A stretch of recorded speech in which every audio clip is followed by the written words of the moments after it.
You don't lack motivation, you waste it. You start strong, you train hard, you swear this time will be different. But 2 weeks later, you're skipping workouts and wondering what went wrong. Motivation isn't the issue. The problem is where you use it. You spend it at the start, not in the system. By the end of this video, you'll understand why motivation always fades and how to turn it into something that actually lasts. Progress.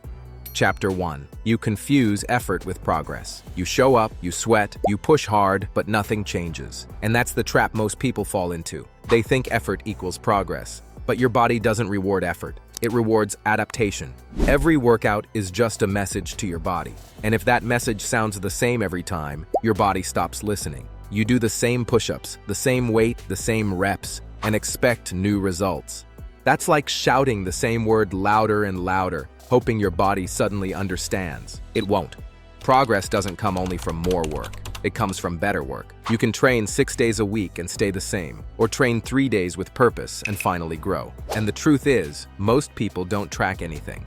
They don't know if they're stronger, faster, or just tired. They go to the gym, burn out, and call it hard work. But hard work without structure is just movement, not progress. You don't need only to train harder. You need to train smarter. Stop chasing the sweat. Start chasing the signal. Because your body doesn't care how much you suffer. It only cares how much you stimulate.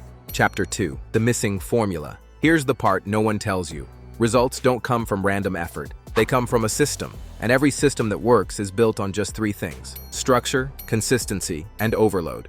Let's start with structure. You can't build anything without a plan. If your workouts change every week, you're not improving. You're just guessing. Muscle needs predictability. It needs repetition under pressure. When your plan is solid, every workout builds on the last one. That's how progress compounds, not by switching routines every Monday. Structure also means balance. Push, pull, rest. Most people train what they see in the mirror: chest, abs, arms, and ignore what holds it all together: legs, back, and recovery. That imbalance is like building a house with strong walls and a weak foundation. It might look good for a while, but it won't last.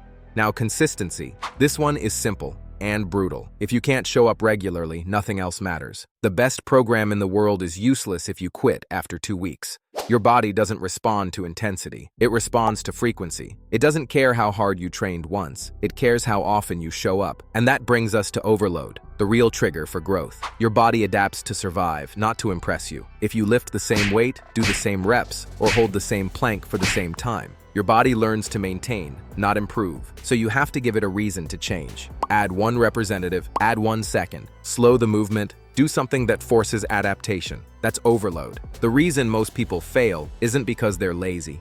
It's because they repeat comfortable effort. They train to feel tired, not to get better. And tired doesn't mean progress. Progress means measurable change. Structure gives direction. Consistency builds momentum. Overload creates results. That's the triangle of growth. Miss one, and the whole thing collapses. You don't need more motivation, you need more order. Because the body doesn't grow from chaos, it grows from control. Chapter 3. Motivation is emotion.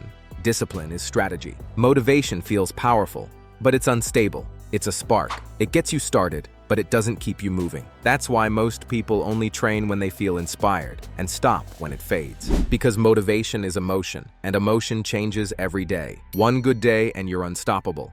One bad day and you disappear.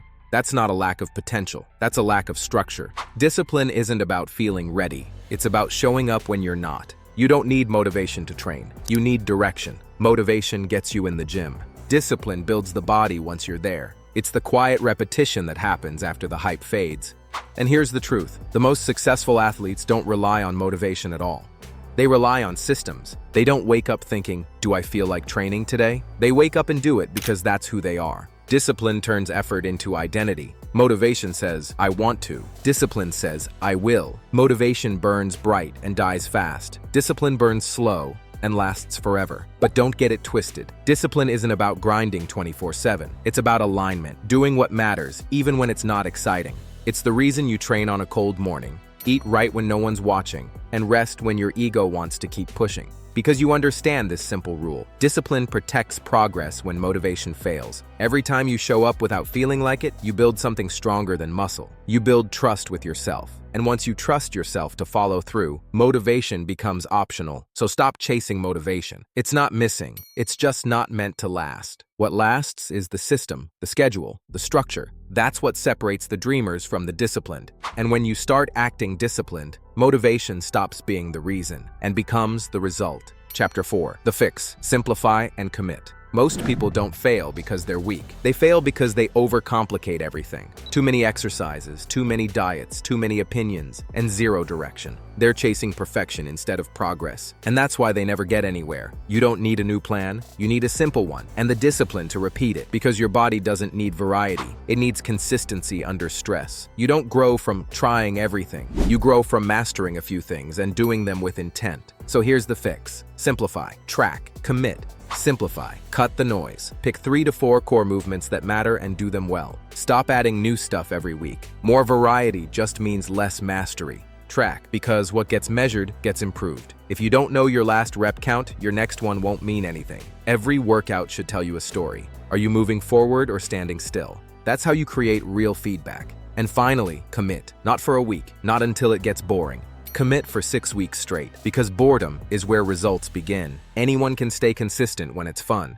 Discipline starts when it's not. If you can't stay committed to one simple plan, no complicated plan will ever work. It's not the program, it's the patience. You can't build muscle without repetition, and you can't build a new life without routine. So stop restarting. Pick one goal, pick one plan, and go all in. Because once you stop chasing motivation and start chasing mastery, everything changes. Chapter 5. The Wake-Up Call. Let's be honest, you don't need another plan, another video, or another Monday start. You just need to stop quitting every time it gets hard. Every skipped session, every excuse. It's not just a missed workout, it's a broken promise. And your body remembers every single one. You're not stuck because you can't grow. You're stuck because you keep resetting. You build momentum, then throw it away. And that's the loop that kills every result before it starts. So here's the truth. You don't need perfect days, just consistent ones. Show up when it's boring. Show up when it hurts. Show up when no one's watching. Because that's when results are built. If you're tired of restarts, stop talking about change and be the change. Lock in, stay consistent, and make this the year you actually follow through.